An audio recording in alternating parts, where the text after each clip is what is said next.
안녕하십니까?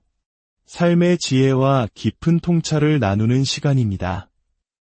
오늘 우리는 눈에 보이지 않지만 우리 마음속에서 매일 벌어지는 치열한 영적 전쟁에 대해 이야기 나누고자 합니다.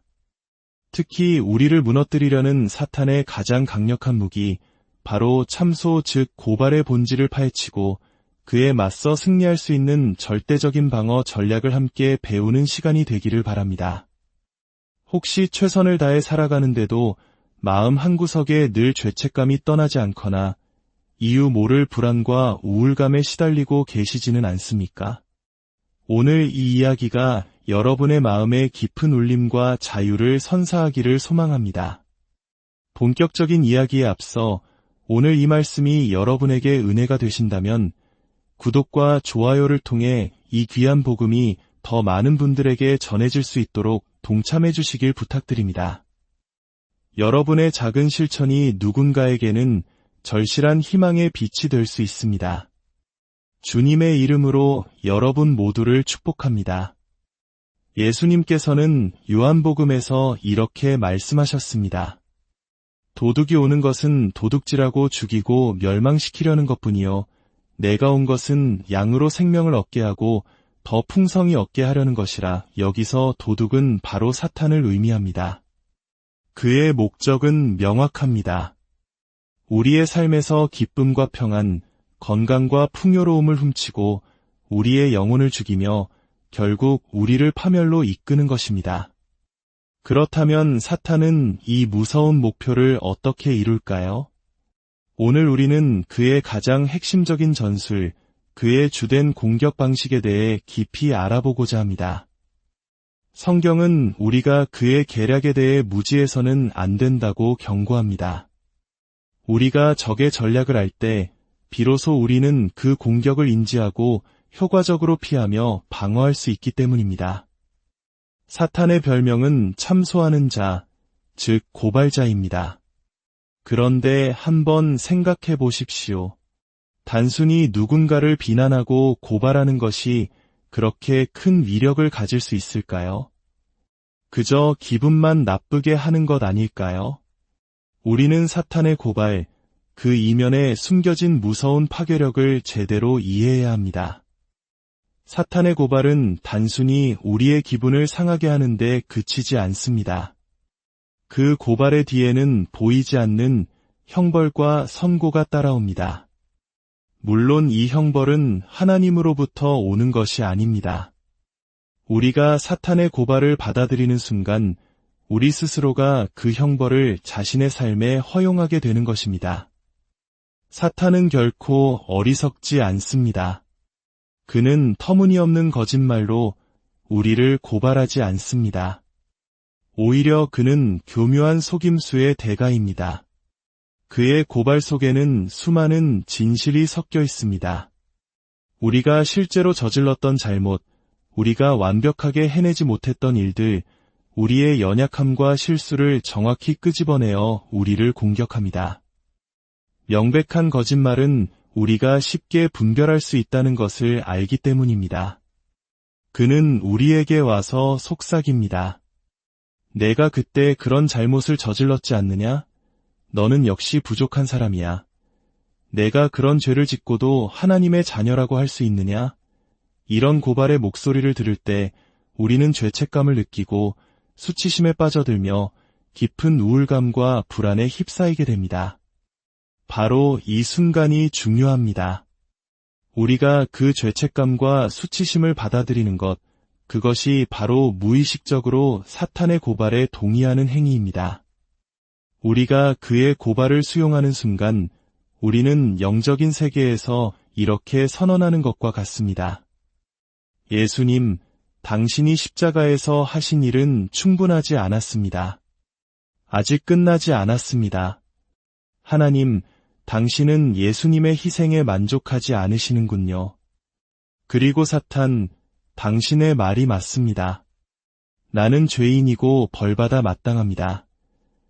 우리가 깨닫지 못하는 사이에 우리는 사탄의 편에 서서 예수 그리스도의 완전한 구속 사역을 부정하게 되는 것입니다. 그리고 바로 그때 사탄의 고발에 뒤따르는 형벌, 즉 질병, 가난, 관계의 파괴, 정신적인 고통과 같은 저주가 우리의 삶에 합법적으로 들어올 수 있는 문을 열어주게 됩니다. 노화와 쇠약함조차 이 고발의 연장선 위에 있습니다. 성경 로마서 14장을 보면 음식에 관한 이야기가 나옵니다. 어떤 형제가 믿음이 약해 고기를 먹는 것을 꺼린다면 그 앞에서 일부러 고기를 먹어 그를 실족하게 하지 말라는 가르침입니다. 사랑은 내가 가진 자유나 권리보다 더 중요하기 때문입니다. 그러면서 바울은 놀라운 영적 원리를 이야기합니다. 의심하고 먹는 자는 정죄되었나니 이는 믿음을 따라 하지 아니하였기 때문이라. 믿음을 따라 하지 아니하는 것은 다 죄니라. 여기서 정죄되었다는 헬라어 단어는 카타크리노입니다. 이 단어는 단순히 기분이 나쁘다는 의미가 아닙니다. 이 단어는 로마서 8장에서 누가 정죄하리요 라고 할 때 사용된 바로 그 단어입니다. 즉, 매우 강력한 법적 효력을 지닌 선고를 의미합니다. 물론 음식을 의심하며 먹었다고 해서 우리가 지옥에 간다는 뜻은 결코 아닙니다. 이 정죄는 하나님으로부터 오는 것이 아닙니다. 로마서 8장은 분명히 말합니다. 우리를 위해 죽으시고 부활하사 하나님 우편에서 우리를 위해 간구하시는 그리스도 예수께서 계시기에 그 누구도 우리를 정죄할 수 없다고 말입니다. 그렇다면 이 정죄는 어디서 오는 것일까요? 바로 자기 자신으로부터, 그리고 그 배후에서 조종하는 사탄으로부터 오는 것입니다. 사람이 자신의 양심에 거리끼는 행동을 하고 스스로를 정죄할 때 그는 영적인 공격에 매우 취약한 상태가 됩니다. 그는 우울감이나 질병, 혹은 여러 가지 나쁜 일들을 자신의 삶으로 끌어당기게 됩니다. 사탄이 심어놓은 나는 벌받아 마땅하다는 생각에 동의했기 때문입니다. 이것이 바로 사탄이 수천 년간 사용해온 교활한 방식입니다. 우리를 훔치고 죽이고 멸망시키기 전에 그는 반드시 우리가 그의 고발에 동의하도록 만듭니다. 우리가 죄책감을 느끼고 스스로 유죄라고 인정하게 만드는 것입니다. 그렇다면 이 강력한 영적 공격에 대한 우리의 방어책은 무엇일까요? 이 법정 드라마와 같은 영적 싸움에서 승리할 수 있는 비결은 무엇일까요? 그것은 감정적인 대응이 아닙니다. 하나님은 날 사랑하시니까 괜찮아 와 같은 막연한 믿음만으로는 부족합니다.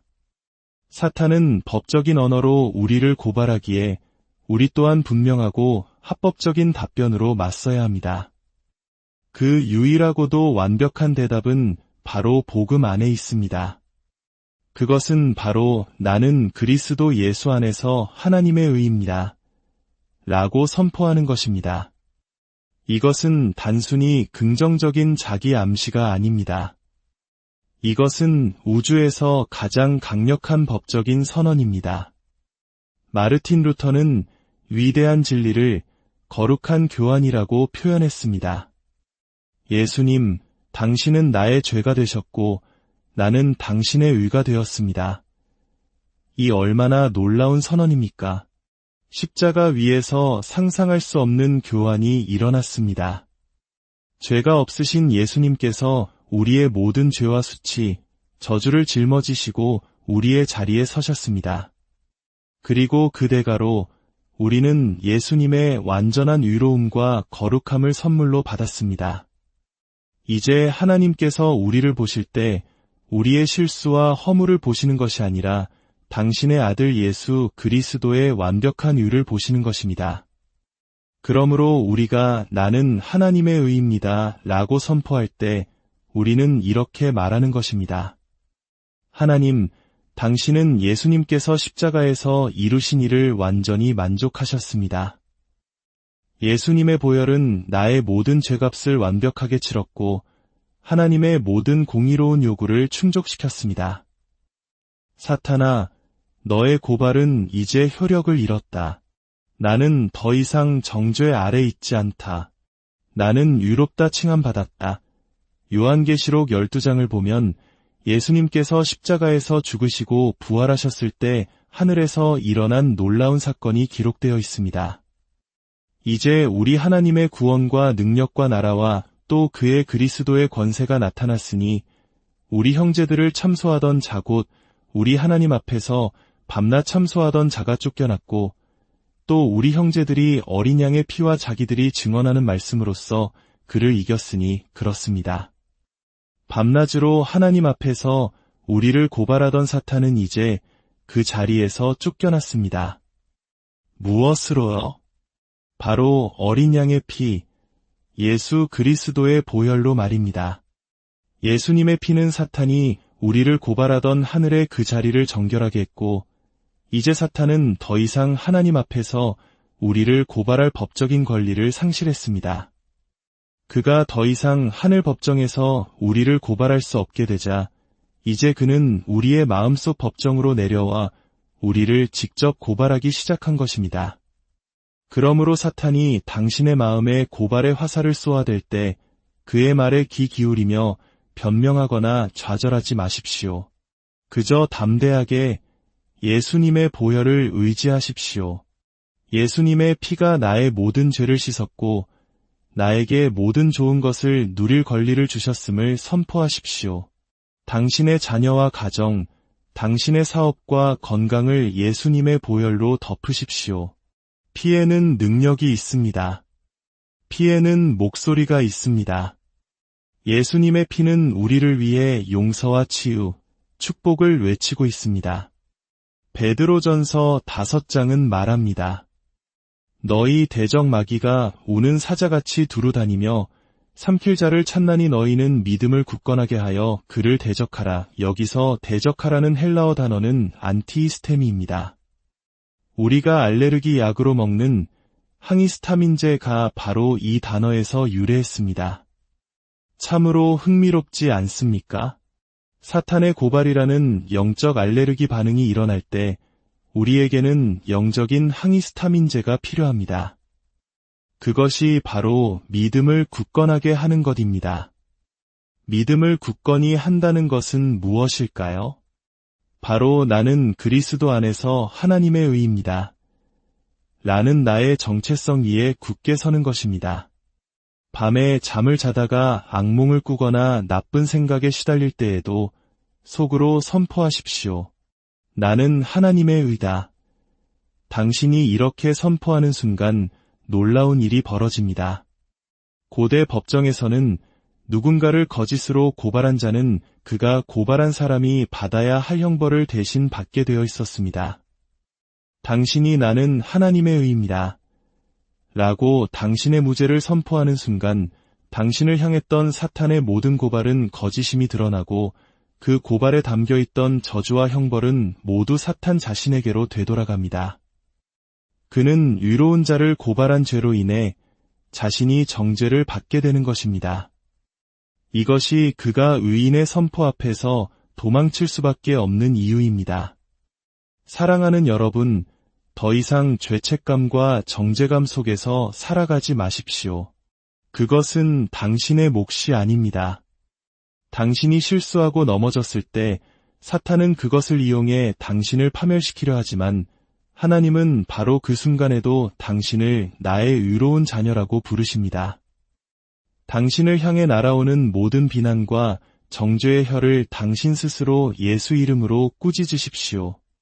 나는 저 말들을 거부한다. 나는 저 생각들을 정죄한다. 왜냐하면 나는 그리스도 예수 안에서 하나님의 의이기 때문이다. 당신이 자신의 의로운 신분을 받아들이고 선포하기 시작할 때 도둑질하고 죽이고 멸망시키려던 사탄의 활동은 당신의 삶에서 멈추게 될 것입니다. 그리고 그 자리에 의해 열매인 건강과 온전함, 평강과 안정, 능력과 마음의 평안이 가득 채워지기 시작할 것입니다. 이제 잠시 함께 기도하기를 원합니다. 하나님 아버지, 오늘 말씀을 통해 우리를 올가매던 사탄의 가장 교활한 무기인 참소의 실체를 깨닫게 하시니 감사합니다. 더 이상 우리가 죄책감과 수치심, 정죄감에 속아 넘어가지 않게 하시고 예수 그리스도께서 십자가에서 이루신 완전한 승리를 굳게 붙들게 하여 주옵소서. 지금 이 시간 우울감과 불안, 두려움으로 고통받는 모든 영혼들을 예수 그리스도의 이름으로 명령하노니 모든 어둠의 영들은 떠나갈지어다. 절망과 낙심을 가져다주는 거짓된 속삭임들은 그칠지어다. 주님, 이 말씀을 듣는 모든 분들의 마음과 생각 속에 하늘의 빛을 비추사 잘못된 믿음과 생각들을 바로잡아 주옵소서. 나는 그리스도 안에서 하나님의 의입니다.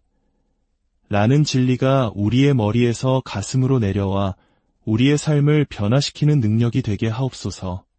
이제 시작되는 한 주간도 모든 정죄로부터 자유하며 이의 열매인 평강과 기쁨, 건강과 풍성함을 누리는 복된 나날들이 되게 하여 주옵소서.